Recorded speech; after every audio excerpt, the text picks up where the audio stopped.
A guerra entre Israel e Irã, com a participação dos Estados Unidos, reacendeu a agenda escatológica.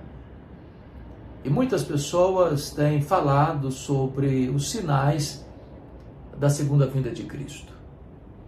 Este é um assunto extremamente importante. Até porque a segunda vinda de Cristo é a acrópole da nossa esperança, é o pináculo da nossa fé, é a consumação da nossa redenção. A verdade inconteste da segunda vinda de Cristo faz parte da esperança do povo de Deus ao longo dos séculos. Há mais profecias na Bíblia sobre a sua segunda vinda do que sobre a sua primeira vinda. Como todos os sinais da primeira vinda se cumpriram e de forma literal, certamente as profecias sobre a segunda vinda se cumpriram, estão se cumprindo e cumprir-se-ão rigorosa e literalmente. Jesus não nos permitiu marcar datas. Este dia é da economia do Pai. Entretanto, alertou-nos de que deveríamos estar prevenidos, preparados, vigilantes, e deu-nos sinais, como placas de sinalização, apontando então para a sua segunda vinda. No seu sermão profético relatado em Mateus 24, Jesus nos dá vários sinais que antecederão a sua segunda vinda. Ele foi abordado pelos seus discípulos, admirados com a construção do templo, dizendo: Jesus, vede que pedras, que construções, que monumento, que arquitetura. E Jesus disse: não ficará pedra sobre pedra. Então, quando chegaram no Monte das Oliveiras, perguntaram a Jesus: quando sucederá isto? Ou seja, a invasão de Tito Flávio no ano 70, destruindo a cidade de Jerusalém e promovendo a diáspora dos judeus. E a pergunta é dupla, porque perguntaram: quais sinais da tua vinda e da consumação dos séculos? Então Jesus vai elencar no seu sermão profético vários sinais que nos apontam para a sua segunda vinda. E eu quero então, baseado em Mateus 24, trazer à sua memória esclarecida alguns desses sinais. E o primeiro deles está relatado no versículo 4 de Mateus 24. Jesus disse: vede que ninguém vos engane. O engano religioso é uma realidade nos nossos dias, talvez mais do que em priscas eras. Li um livro recentemente de um sociólogo brasileiro, onde, fruto da sua pesquisa, ele identificou mais de 104 mil CNPJs de igrejas diferentes. Todos os dias surgem novas igrejas, novas religiões, novas seitas, novas doutrinas. E certamente tantas dessas novas doutrinas enviesadas na contramão da palavra de Deus levam o povo ao engano, conduz o povo pelos descaminhos da heterodoxia, do misticismo, do sincretismo, do ceticismo, da incredulidade ou da credulidade infantil. E este engano religioso é o primeiro sinal que o Senhor Jesus Cristo deu para alertar-nos sobre a sua segunda vinda. O segundo sinal que Jesus aponta está no versículo 6. Certamente, disse Jesus, certamente ouvireis falar de guerras e rumores de guerras, reino contra reino, nação contra nação. O mundo hoje é um barril de pólvoras. A paz estabelecida é a paz do medo. Já em 1985, Mikhail Gorbachev, no seu livro Perestroika, afirmou que uma terceira guerra mundial não haveria vencedores e nem vencidos, uma vez que o arsenal que se tem hoje daria para destruir o nosso planeta 27 vezes. Nós estamos aí diante de um clima tenso, porque há grandes potências econômicas, militares, com forte armamento nuclear nos diversos polos. Então, se for para um lado, você tem potências e superpotências, se for para o outro lado, você tem superpotências, e nós vivemos aí nessa grande tensão de uma guerra nuclear, de armas atômicas, de riscos iminentes, de perigos reais, de destruição e até de autodestruição. E Jesus diz que certamente nós ouviríamos falar de guerras e rumores de guerras. Só no século passado, nós tivemos 2 grandes guerras mundiais, 1914, 1918, 30 milhões de pessoas morreram na Primeira Guerra Mundial. 1939, 1945, 60 milhões de pessoas morreram na Segunda Guerra Mundial. E o mundo não pacificou, apesar das atrocidades. E o mundo não melhorou, apesar dos prejuízos. Nós vivemos hoje numa realidade em que se investe mais em armamentos de guerra do que em quaisquer outras formas ou agendas ou pautas de um governo. Mas em terceiro lugar, versículo de número 7, Jesus falou que haverá fomes e terremotos em vários lugares. É digno de nota que nos mais de 8 bilhões de habitantes do planeta, há tanta gente, com o estômago roncando de fome, morrendo de fome e inanição. O problema do mundo não é falta de provisão, mas é má distribuição. Enquanto uns morrem de comer, outros morrem de fome. Enquanto uns investem em luxo e ostentação, outros estão morrendo por falta do básico. A fome também é um efeito colateral das guerras sangrentas, desumanas tantas vezes. E haverá terremotos em vários lugares. O mundo está como que assolado, açoitado pelos abalos sísmicos, placas tectônicas balançando edifícios, prédios, pontes e trazendo tanta dor, tanto prejuízo, tantas vidas ceifadas. E esses terremotos têm se multiplicado mundo afora. A questão não é ter terremotos, é que tanto os terremotos, quanto as fomes, quanto as guerras, estão se multiplicando mundo afora. Isso são sinais da segunda vinda de Cristo. Mas ainda, no versículo 9, Jesus diz assim: sereis atribulados e vos matarão, sereis odiados de todas as nações por causa do meu nome. E aqui é a perseguição religiosa. Isso é um fato. A igreja cristã é uma igreja martírica. Nunca houve um período sequer na história em que ela não fosse perseguida. O mundo odeia a igreja. O diabo odeia a igreja. Aqueles que seguem a pauta do arqui-inimigo, o diabo, odeiam a igreja. A igreja nunca agradou o mundo. Se ela é fiel a Cristo, ela será perseguida. Perguntaram para um pastor no seminário de Recife se a igreja fosse mais perseguida, ela seria mais fiel. Ele respondeu: não. Se a igreja for mais fiel, ela será mais perseguida.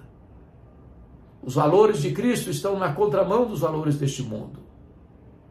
O cristianismo é exatamente o contrário daquilo que o mundo pensa, daquilo que o mundo crê, daquilo que o mundo defende. Nós somos uma contracultura. Portanto, chega um momento em que o fato de você ser um cristão já torna você alvo do ódio e da perseguição do mundo, em todas as nações.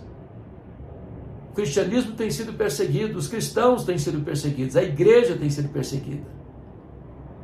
Aliás, é digno de nota que a igreja de Cristo é martírica e o sangue dos mártires é a sementeira do evangelho.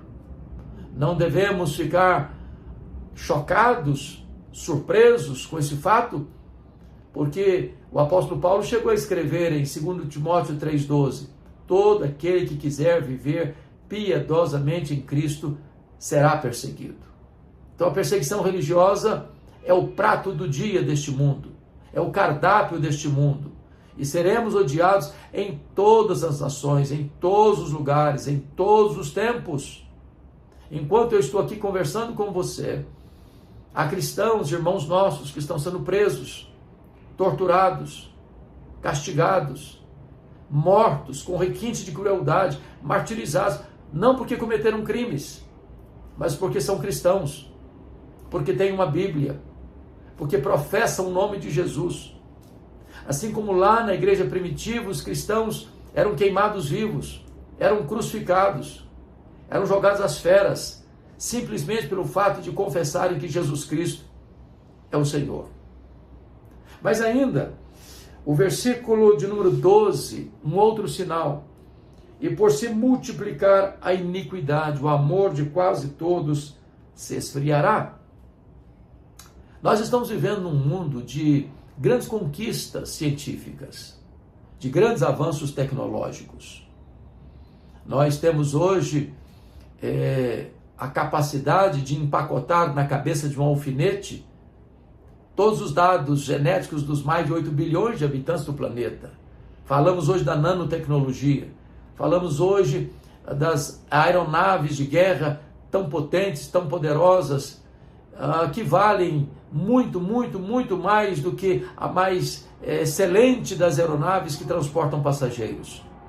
Nós temos hoje um avanço extraordinário na medicina, na comunicação, agora com a inteligência artificial, tantas coisas exponenciais, espetaculares. E aliás, lá no livro de Daniel, nos é informado que o saber se multiplicará como um sinal da segunda vinda de Cristo. Estamos vivendo isso. Agora, não avançamos na área moral. Não avançamos. Ao contrário, regredimos. O homem hoje é um gigante na ciência, é um nanico na vida moral. É a degradação. São as pessoas sucumbindo às drogas. São as pessoas se entregando à embriaguez. São as pessoas se entregando à prostituição. São as pessoas vivendo uma vida completamente às avessas. Não apenas na tolerância do erro e do mal, mas uma inversão de valores, chamando o doce de amargo, amargo de doce, luz de trevas e trevas de luz.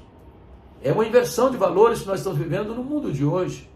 E isso é um sinal eloquente da próxima, breve volta do Senhor Jesus Cristo. Foi Ele que nos alertou sobre isso, que por se multiplicar a iniquidade, o amor se esfriaria de quase todos. Então vivemos numa sociedade hedonista, consumista, materialista, hedonista, que olha para o seu umbigo, que não se importa com o próximo. Às vezes oprime ainda o próximo, o forte prevalecendo sobre o fraco, o culpado prevalecendo sobre o inocente, homens se vendendo para darem testemunhos falsos acerca do seu próximo, cortes sendo compradas, ricos e poderosos comprando sentenças a peso de ouro. E desta maneira, a violência prevalece nas altas rodas do poder, nas grandes transações comerciais, no comércio internacional, em todas as frentes, em todas as áreas, em todos os setores da sociedade, vemos a marca da violência, da corrupção, da maldade, da iniquidade prosperando. Isso é um sinal eloquente da volta do Senhor Jesus Cristo. Mais ainda, versículo 14: e o evangelho do reino será pregado por todo o mundo, para testemunha a todas as nações, então virá o fim. Vemos aqui um outro sinal da segunda vinda de Cristo, que é a pregação do evangelho por todo o mundo. E eu quero destacar aqui um ponto muito importante. É que, com o advento da internet, nós vemos o avanço desta agenda missionária da igreja. Porque hoje você está falando da sua própria casa, como eu estou fazendo aqui agora, da minha própria casa. E esse vídeo vai subir para uma plataforma de YouTube. E esse vídeo vai ser visto por pessoas, milhares e milhares e milhares de pessoas, não só no Brasil, mas mundo afora. Hoje você pode postar uma mensagem, como tem algumas, e já tem alguns milhões de pessoas que já ouviram, que já assistiram. Então, você pode estar pregando na sua comunidade, na sua igreja, na sua casa, no seu escritório, no seu estúdio. E esta mensagem alcançar centenas de nações. Esta mensagem chegar aos rincões, não só da nossa pátria, mas também aos locais mais distantes das nações mais longínquas da Terra. Graças a esse avanço da tecnologia, da internet. E hoje, louvado seja Deus, o testemunho do Evangelho tem chegado. O Evangelho do Reino tem sido proclamado. Pessoas do mundo inteiro, de todas as etnias, têm sido alcançadas pela pregação do Evangelho. E Jesus Cristo define que a pregação do Evangelho em todo o mundo, para testemunhar todas as nações, marcaria então esse tempo do fim. Então virá o fim. Louvado seja Deus. Essa agenda está sendo cumprida. Essa profecia está se cumprindo. E o Evangelho está sendo anunciado. Eu espero que você, que está me assistindo agora, possa responder ao apelo do Evangelho. E o apelo do Evangelho é: arrependei-vos e crede. Arrependei-vos e crede no Senhor Jesus. Porque todo aquele que crê e for batizado será salvo. Mas o que não crê já está condenado. Precisamos erguer os nossos olhos e ver os sinais eloquentes da segunda vinda de Cristo. Mas ainda, você vai encontrar no versículo 15, onde ele vai falar do abominável, da desolação, que Paulo chama de o homem iníquo, o homem da iniquidade, o homem sem lei, e que o apóstolo João vai chamar de besta ou anticristo. O mundo está como que preparado para seguir a qualquer líder mundial que propõe a solução para os graves e intrincados problemas da humanidade. O anticristo não é uma entidade, é uma pessoa, é número de um homem. 666, o máximo da imperfeição e da iniquidade. O anticristo vai ser adorado por todas as nações, exceto por aqueles cujos nomes estão escritos no livro da vida. Portanto, aqueles que creram em Jesus, que nasceram de novo, que foram justificados pela fé, que foram regenerados, que foram selados com o Espírito Santo, que têm seu nome escrito no livro da vida, esses jamais se curvarão diante do anticristo. Preferirão a morte à apostasia.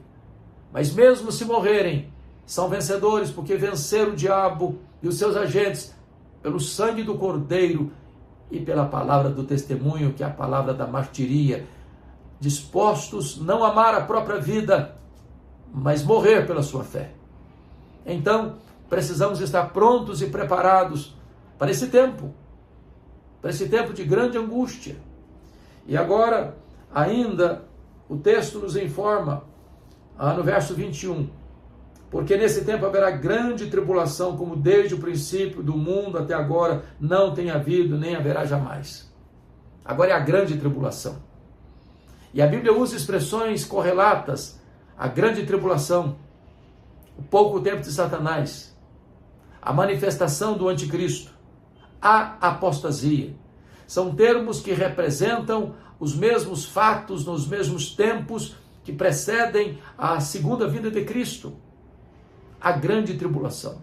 Tempos difíceis, tempos angustiosos, como jamais aconteceram, como jamais haverão. E nós precisamos entender que a igreja é martírica. Ela não será poupada mas na grande tribulação. A igreja é a igreja martírica. É a igreja que será arrancada deste meio da grande tribulação. Porque quando Jesus voltar, então os mortos em Cristo ressuscitarão primeiro. Depois os que estiverem vivos serão transformados e arrebatados para encontrar o Senhor Jesus nos ares. E assim nós estaremos para sempre com o Senhor. Não precisamos temer, porque o Senhor estará conosco todos os dias, até a consumação dos séculos. Ele diz: tende bom ânimo, eu venci o mundo. Não precisamos temer o futuro, porque Ele está lá no futuro. Ele diz: eis que eu estou vivo pelos séculos dos séculos.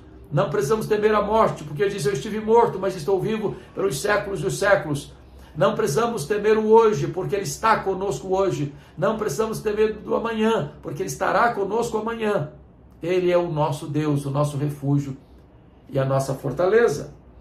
E então, depois de todos esses sinais apontados por Jesus no seu Sermão do Monte, Ele vai descrever a sua segunda vinda.